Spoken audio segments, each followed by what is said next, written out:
चलिए स्टूडेंट, हम लोग क्वेश्चन नंबर 6 को सॉल्व करते हैं। देखिए क्वेश्चन नंबर 6 में क्या कहा जा रहा है। निम्नलिखित में से कौन से युग्म एक ही परिमेय संख्या को निरूपित करते हैं। तो स्टूडेंट यहाँ पर हमें कुछ युग्म दिए गए हैं, हमें बताना है कि कौन से युग्म एक ही परिमेय संख्या को दिखा रहे हैं। ठीक है, तो स्टूडेंट यहाँ पर ये जो परिमेय संख्याएं हमें दी गई हैं, हम लोग इनको अगर सरल करें, सरल करने के बाद दोनों समान आ जाएं तब एक ही परिमेय संख्या को निरूपित करेंगी, अदरवाइज नहीं करेंगी। आप लोग समझिए, जैसे हमने लिया 2/4 इस तरीके से लिया, और हमने दूसरी एक परिमेय संख्या ले ली, हमने ले लिया 4/8। ठीक है, अब अगर एक ही ये जो है परिमेय संख्या एक ही परिमेय संख्या को निरूपित करती होंगी तो इनको सरल करने के बाद इसका और इसका मान क्या आ जाएगा, समान। सरल करिए, देखिए 2 1 के 2, 2 दूनी 4, 4 1 के 4, 4 दूनी 8, 1/2 एंड 1/2। सरल करने पर यही आ गया ना, बराबर आ गया ना। तो इसका मतलब ये दोनों एक ही परिमेय संख्या को निरूपित करती हैं। ठीक है, बात समझ गए।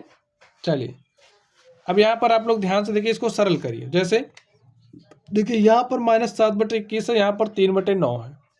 सरल करिए, देखिए 7 से काटेंगे तो 7 1 के 7, 7 3 21, यहाँ पर आ गया -1/3, और यहाँ पर क्या आ गया 3 1 के 3, 3 3 का 9। तो -1/3 और 1/3 क्या एक ही परिमेय संख्या को निरूपित कर रही? नहीं कर रही, क्योंकि ये -1/3 है, ये +1/3 है, तो एक ही परिमेय संख्या को निरूपित नहीं करती है। ठीक है, चलिए आप लोग यहाँ पर ध्यान से देखिए, काटिए इसको।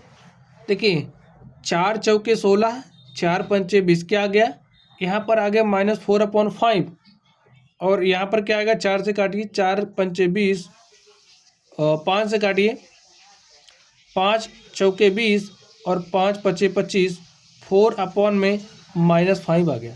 अब स्टूडेंट आप लोग ध्यान से देखिए, अगर हमारे पास इस तरीके से लिखा गया है तो इसके अंश और हर में हम समान संख्या से गुणा कर सकते हैं। तो हमने क्या किया, -1 से दोनों तरफ मल्टीप्लाई कर दिया। ठीक है, तो हमें क्या मिलेगा, -a/b। ठीक है, तो -a/b यानी कि a और a बात एक ही है।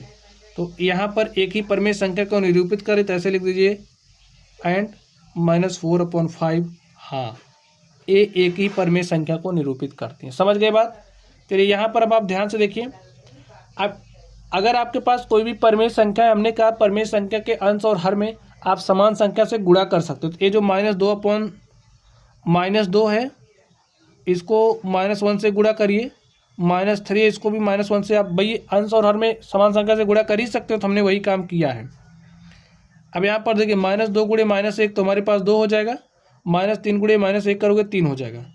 अब आप लोग देख लीजिए, दोनों तरफ हमारे मान बराबर आ गए, तो ये भी एक ही परिमेय संख्या को निरूपित कर रहे हैं। ठीक है, तो लिख दीजिए हाँ।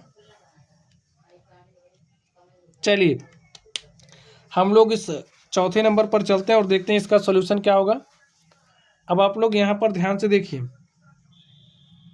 -3/5 है, तो इसको अब इससे ज़्यादा आप सरल कर नहीं सकते, तो इसी को सरल करिए। 4 से काटिए, 4 3 12, 4 पंचे 20, तो क्या आ गया, -3/5। देखिए -3/5 इस तरफ, -3/5 इस तरफ, तो यानी कि ये एक ही परिमेय संख्या को निरूपित करती हैं। हाँ, यहाँ पर ध्यान से देखिए क्या हो जाएगा, 8/-5। क्या आप इसको सरल कर सकते हो? नहीं कर सकते, तो इसको आप वैसे लिख दीजिए। और इधर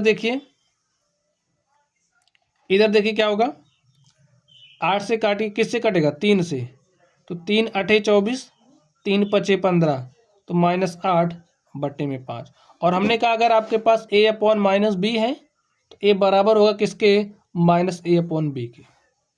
ठीक है, तो इसको आप लिख दीजिए -8/5 एंड -8/5। तो ये एक ही परिमेय संख्या को निरूपित करती हैं। ठीक है, समझ गए आप लोग।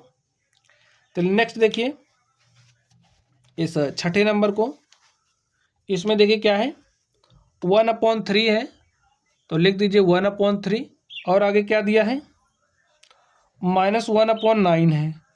अब आप बताइए क्या एक ही परिमेय संख्या को निरूपित कर रही है? नहीं कर रही है, देख करके बता सकते हो, तो लिख दीजिए नहीं। चलिए यहाँ पर ध्यान से देखिए, -5/-9, 5/-, इसको क्या लिख सकते हो आप, 5/9 एंड 5/-9। भाई दोनों अलग अलग हैं, देख लीजिए दोनों क्या है, अलग अलग हैं, तो इसलिए क्या होगा, ए एक ही परमेय संख्या को निरूपित नहीं करती। तो कौन कौन हमारी एक ही परमेय संख्या को निरूपित करती हैं?